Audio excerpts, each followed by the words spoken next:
자, 세 번째 챕터로 넘어갑니다. 영아와 가족 중심 간호에 대해서 얘기를 해보도록 할게요. 자, 영아의 성장 발달, 그리고 영양에 대해서, 건강 문제에 대해서 얘기해 보도록 하겠습니다. 자, 영아, 첫 3개월 동안 출생 시 체중의 2배, 12개월은 출생 시 체중의 3배가 됩니다. 두위 12개월까지 성인 내에 3분의 2가 성장하게 되고 소천문 2개월에 다치고 대천문 12에서 18개월에 다칠 거예요. 자, 흉부 특징을 보면요. 전후 지름보다 좌우 지름이 커지면서 이제 점점 성인의 외형과 비슷한 모양이 되고 생후 1년이 되면 두위 흉이가 비슷해질 겁니다. 둘레가 비슷해진다. 심장은 신체 다른 부에 비해 빠르게 성장하지 않고요. 자, 운동 발달의 원리, 의도적 행동, 원시 반사가 사라지고 나타나게 된다. 자, 잡기 반사라고 하는 것이 있었습니다. 손에 그냥 뭘 갖다 대도 무조건 잡았어요. 근데 이제는 의도적 행동이 나타나야 되잖아요. 이런 원시적인 그랩 반사가 사라지게 되면 그때서야 나타나게 된다. 자, 엎드리기 전에 먼저 바로 눕기가 나타나게 되고 잡는 능력보다는 놓는 능력이 먼저 나타나게 됩니다. 자, 자, 영아기에 처음 유치 나타나게 되죠. 3에서 4개월에 나기 시작하고 어디 부위가 제일 먼저 난다고요? 기억은 해주셔야 돼요. 아래쪽에 중안 문치. 자, 그래서 그림을 통해서 어느 부위가 언제 나타나는지를 먼저 봐주시면 되겠습니다. 자, 사회적 발달, 지금 영아라고 얘기했습니다. 에릭슨은 뭐라고 얘기했어요? 영아는 있잖아, 신뢰감 대 불신감이라고 하는 발달 과업을 가지고 있어 라고 얘기했어요. 이 신뢰감을 형성하는 데 있어서 가장 중요한 게 뭐였어요? 바로 애착이었죠. 자, 영아가 일관적이고 애정이 담긴 양육을 받지 못한다면 불안정한 애착을 발전시키게 되고 그들이 살아가는 세상에서 신뢰감을 느끼지 못하게 됩니다. 그렇기 때문에 이 시기에 애착 형성은 너무너무나 중요한 거예요. 자, 애착 형성에 필요한 2가지 인지 발달. 다른 사람으로부터 엄마를 구별해내는 능력, 대상의 영속성 개념을 습득하는 것, 이렇게 2가지가 필요합니다. 자, 분리 개별화 단계. 처음 태어나서 영아는 누구에게나 동일하게 반응을 하는데 8에서 12주경쯤 되면 다른 사람보다 주 양육자인 엄마를 보고 더욱더 많은 반응, 더욱더 지속적인 반응을 하게 됩니다. 자, 생후 6개월이 되면 엄마의 반응이 뚜렷하게 차별화될 거예요. 엄마를 보고 더 많이 반응을 하고 지속적으로 반응을 하지만 다른 사람에게도 반응을 하거든요. 근데 여기에서는 뚜렷하게 엄마를 더욱더 찾을 거예요. 더욱더 뚜렷하게 반응할 거예요. 자, 엄마에 대한 애착을 보인 1개월 후에 영아는 아버지를 비롯한 다른 가족 구성원에게도 애착을 보이게 됩니다. 자, 보울비의 이론에 근거한 애착의 4단계. 이 표 무조건 기억하셔야 돼요. 왜냐하면 기출됐거든요. 단계도 기억하셔야겠고 그리고 특성도 기억하셔서 서술하실 수 있게끔 준비를 해주셔야 됩니다. 자, 단계, 애착 전 단계, 애착 형성 단계, 명백한 애착 단계, 그리고 목표 수정 동반자 단계, 이렇게 4가지로 나눌 수 있어요. 자, 애착 전 단계입니다. 아직 애착이 형성되기 전이죠. 그러면 어떤 특징을 보이는지 예상해 볼 수 있어요. 붙잡기, 미소 짓기, 울기, 눈 응시하기 등 다양한 신호 체계를 통해 주위 사람들과 가까운 관계를 형성한다. 그 누구에게도 같은 반응을 해준다는 얘기죠. 애착 형성 단계로 넘어가게 되면 친숙한 사람 그리고 낯선 사람을 구분하고 그 구분에 따라 다르게 반응하기 시작해요. 낯선 얼굴과 친숙한 얼굴 구별할 수 있음에도 불구하고 분리불안은 보이지 않습니다. 특징 잡아주셔야 돼요. 구분은 하고 달리 반응은 하지만 그렇다고 해서 친근한 사람이 없어지는 그 상황에 대해서 불안을 느끼지는 않습니다. 자신의 행동이 다른 사람에게 영향을 미친다는 사실을 깨닫게 되면서 양육자에 대한 신뢰감을 형성하게 되고 3단계로 넘어가면 이제 명백한 애착 단계예요. 이미 애착이 형성된 사람에게 적극적으로 접근하고 그 사람이 내 눈에 보이지 않으면 불안이 발생합니다. 뭐가 나타난다는 거죠? 분리불안이 나타난다는 겁니다. 자, 4단계 목표 수정 동반자 관계 단계입니다.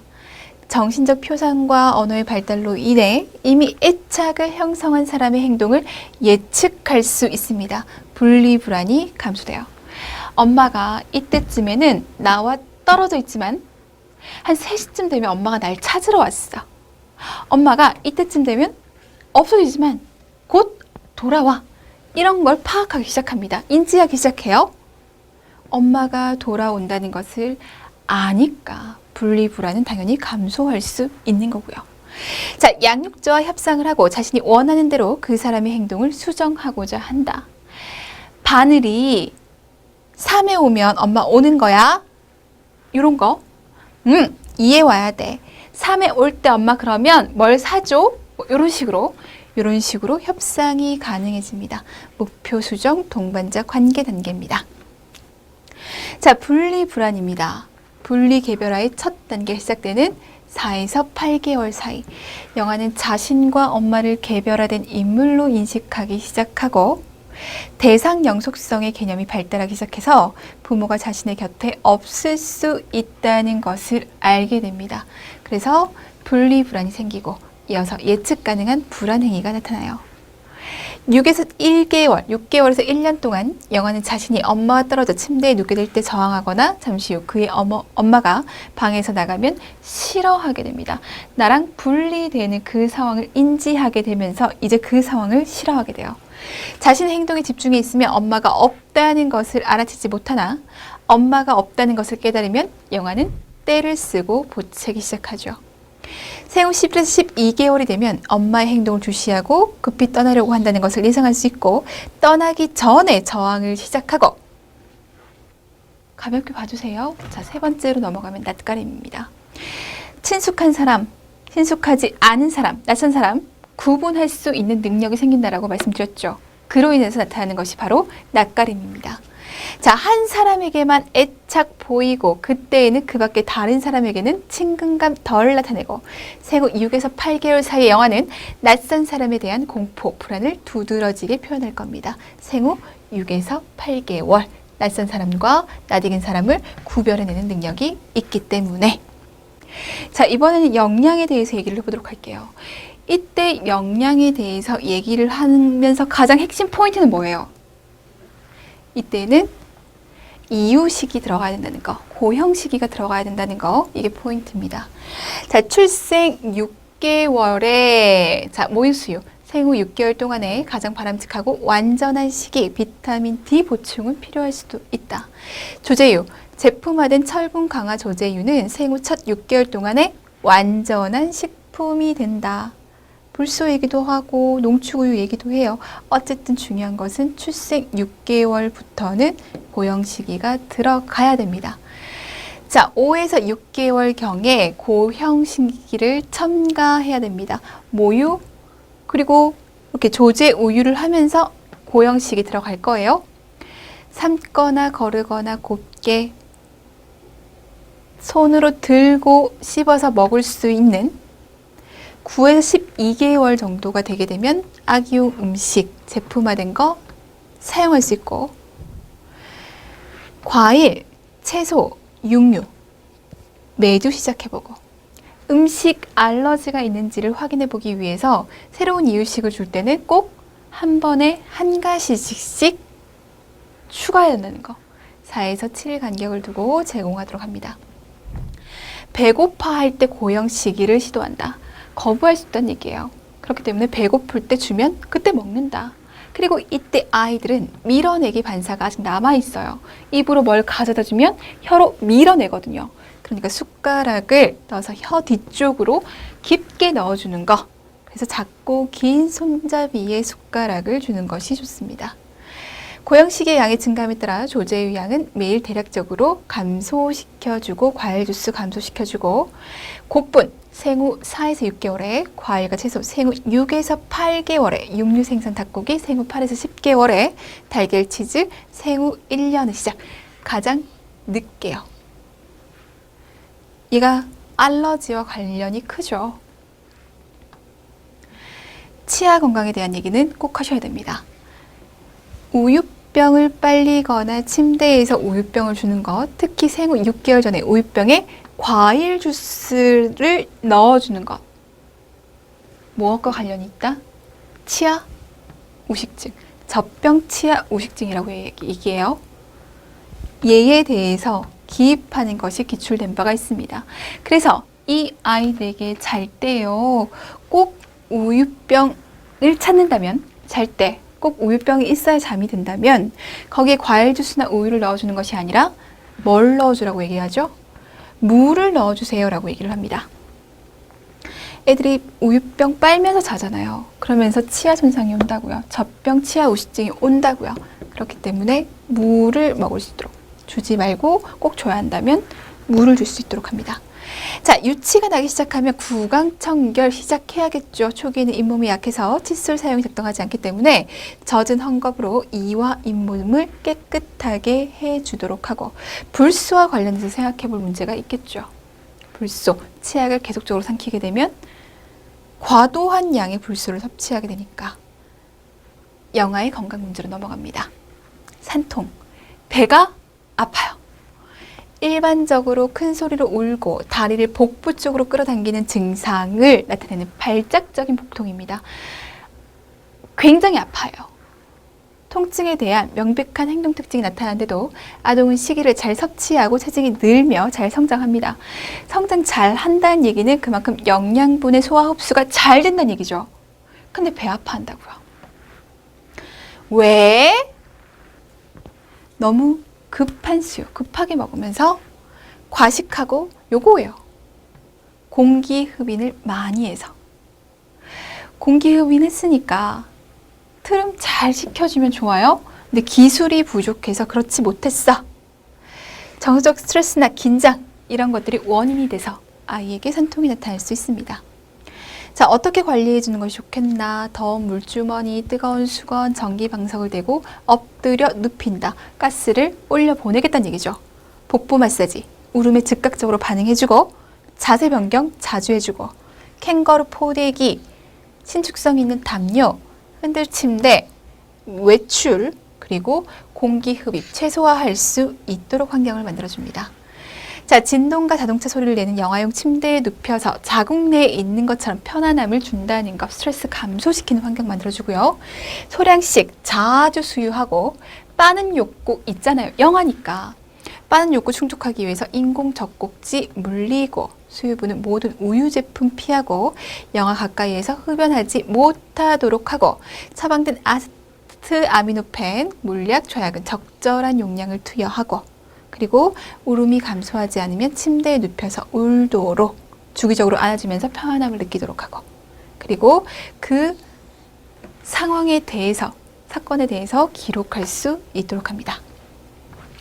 자, 두 번째, 영아 돌연사 증후군이에요. 영아가 예상하지 못하게 갑자기 죽는 걸 얘기하죠. 갑작스러운 사망. 원인이 규명되지 않고 있습니다. 하지만 위험 요인은 있죠. 명백한 원인이라고는 할 수 없지만 위험 요인은 있다. 엄마 흡연, 영아 주변에서의 흡연, 복위 수변.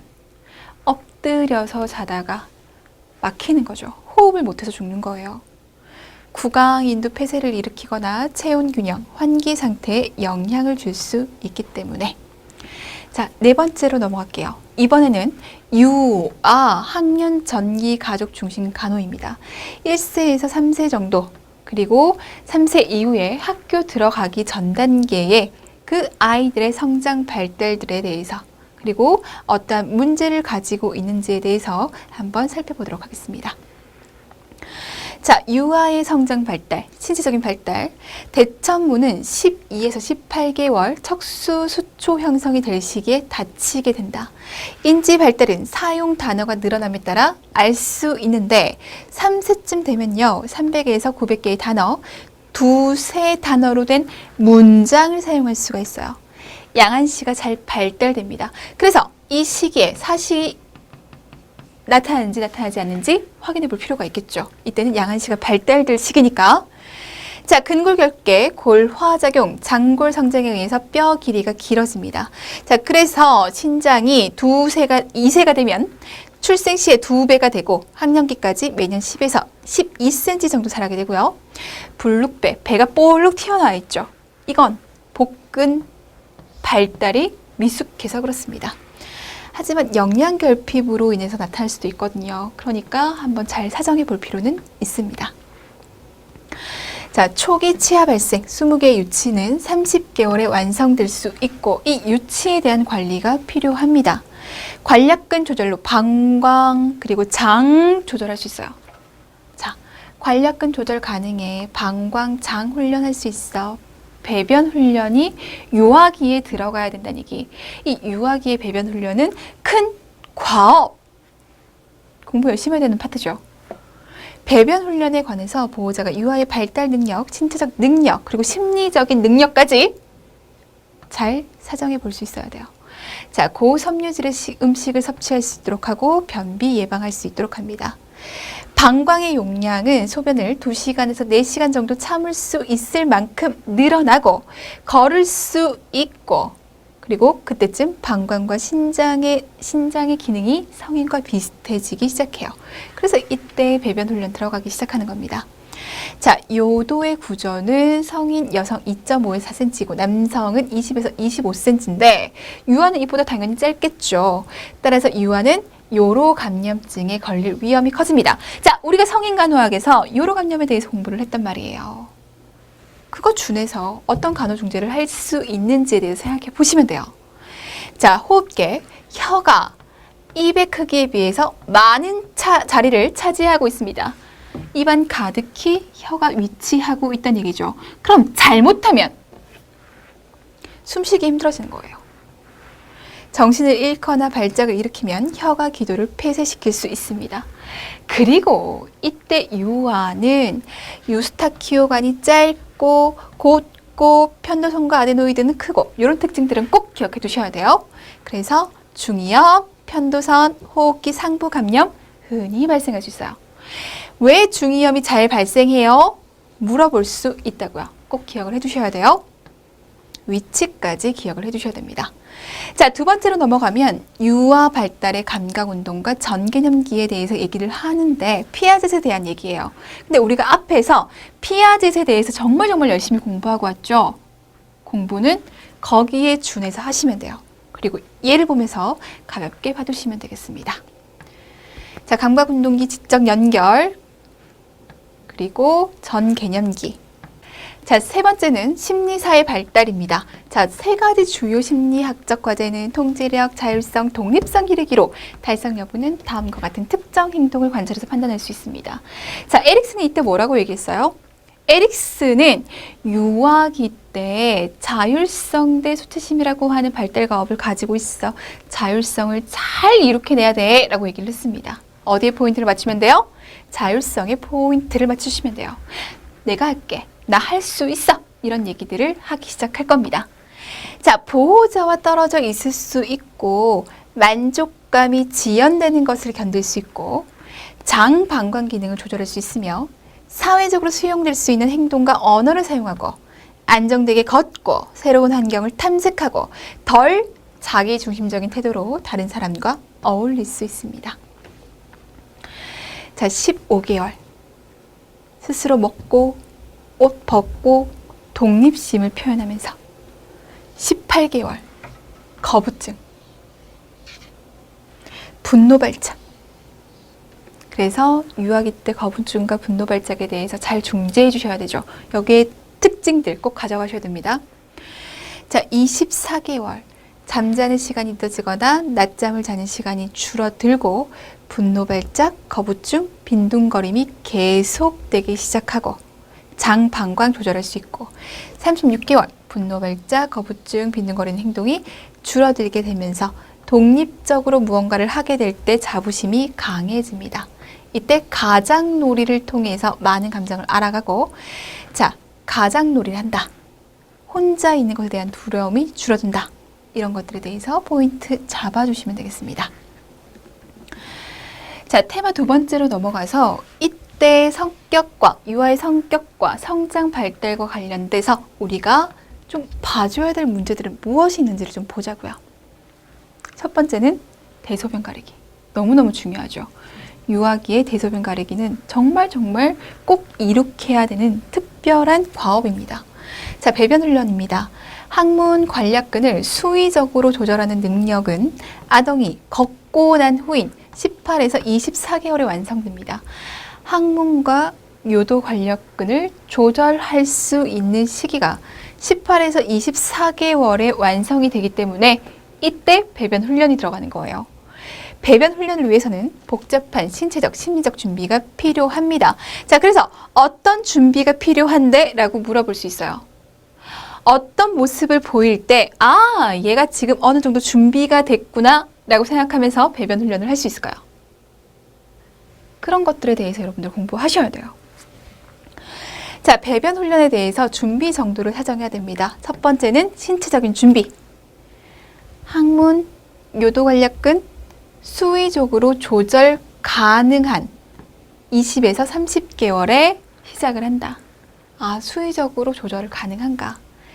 2시간 정도 소변을 보지 않고 기저귀를 적시는 횟수가 줄어들며 낮잠을 자는 동안 소변을 보지 않게 될 때, 장 운동이 규칙적으로 이루어질 때, 앉고, 걷고, 쪼그려 앉는 것과 같은 전체 운동 기술을 습득할 때 자세를 취할 수 있는 능력이 있는가? 옷을 벗을 수 있는 미세 운동 기술이 발달되었는가?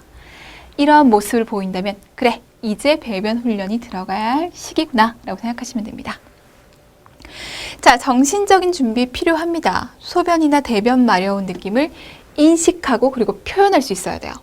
기저귀가 젖거나 대소변이 마려운 느낌이 있을 때 언어적, 비언어적으로 의사를 전달할 수 있는 능력, 적절한 행위를 모방하고 지시에 따를 정도의 인지적 기술이 있는지, 어떤 자세를 취해야 되는지 이런 것들에 대해서 받아들이고 그 지시를 따를 수 있는 인지 능력도 필요하다. 심리적인 준비, 부모를 기쁘게 하고 싶어요. 잘하고 싶어요. 5에서 8분간 변기에 앉아 있을 수 있고, 성인이나 손이 형제의 대소변 습관에 대해서 호기심을 갖고, 기저귀가 젖으면 참지 못하고 즉시 바꿔줄 것을 원합니다. 자, 부모의 준비. 아동이 얼마만큼 준비되어 있는지를 일단 파악을 하셔야겠죠. 자, 그런 다음에 배변 훈련. 이거 진짜 정말 잘해 주셔야 되거든요. 이거 잘 못하면 성격 형성에도 영향을 미치죠. 평생 가지고 갈 성격에 영향을 미치기 때문에 배변 훈련에 시간을 투자하고 성의를 다하셔야 돼요. 화장실 사용 방법 설명 시 일관적인 태도, 아이들을 훈육하고 양육하는 데 있어서 일관적인 태도는 항상 중요해요. 긍정적인 보상이나 격려, 배변 훈련 시 훈련이 되지 않거나 배변 실수가 있을 때 혼내는 것 당연히 자제해 주셔야 됩니다. 이혼, 이사, 동생의 출생, 곧 떠날 휴가, 가족의 스트레스나 변화가 없어야 돼요. 가족의 스트레스가 있으면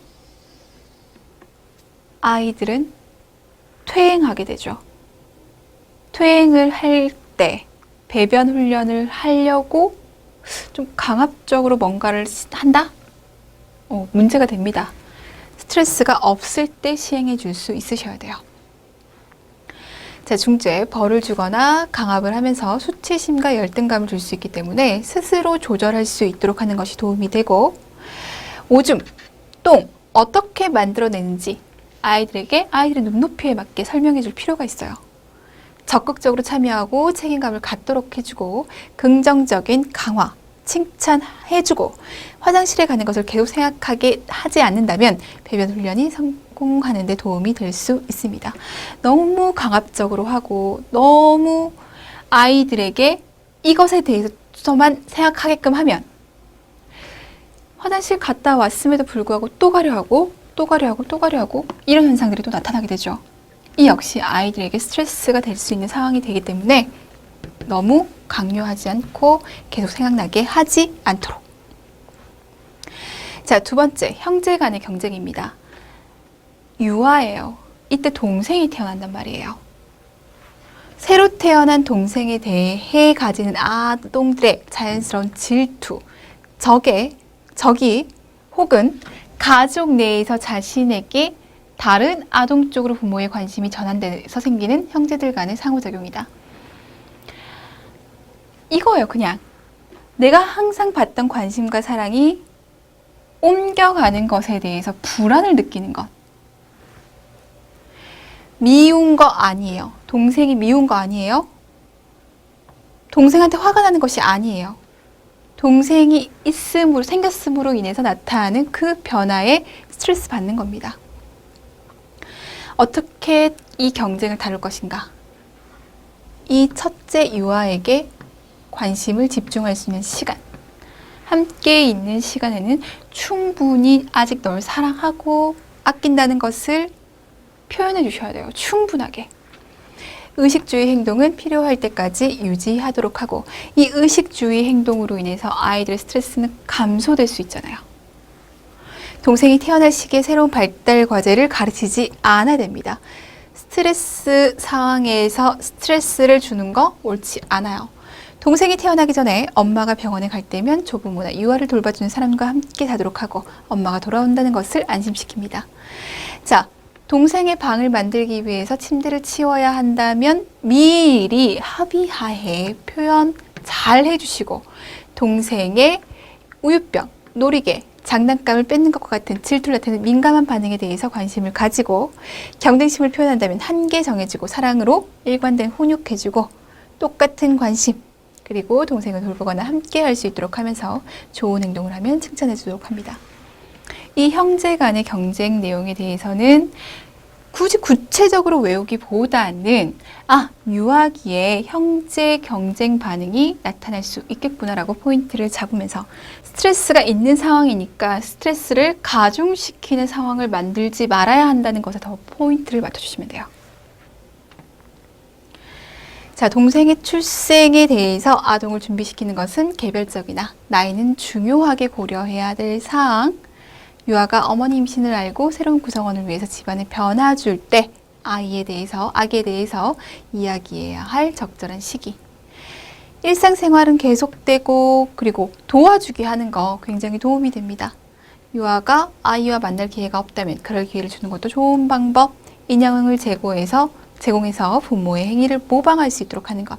부모가 아기의 요구를 들어줄 때 유아는 비슷한 행동을 인형에게 할 수 있도록 하고, 새로 태어난 동생이 집으로 오는 것은 유아에게 스트레스를 주기 때문에 다른 스트레스는 최소화할 수 있도록 합니다.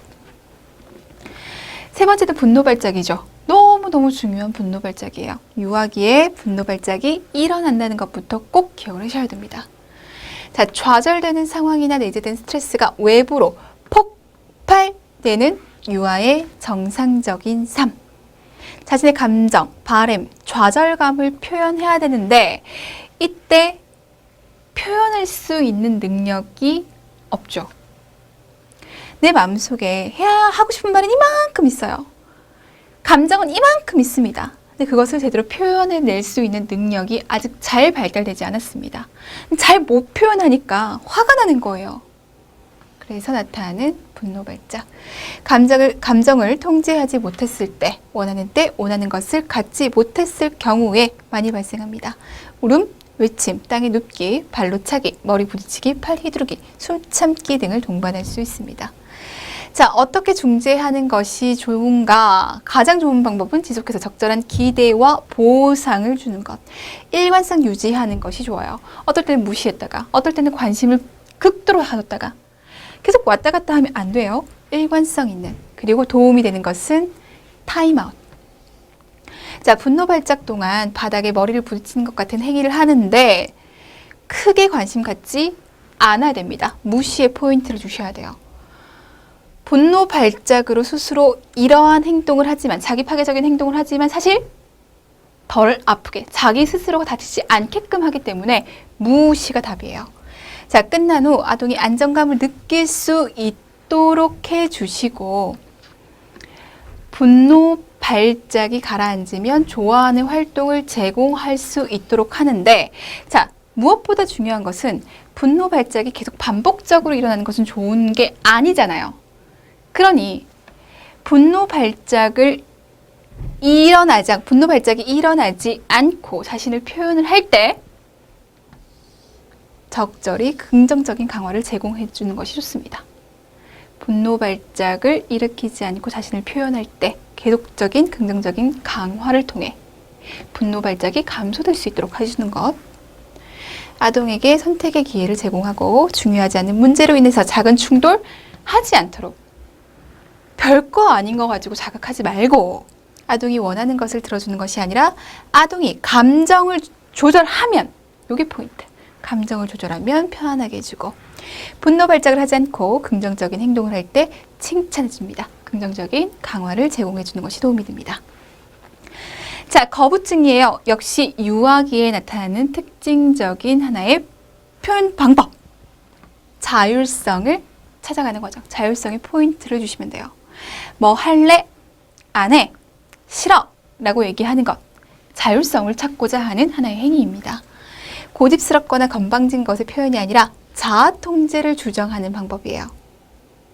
30개월 정도면 거부증이 없어질 수 있어요.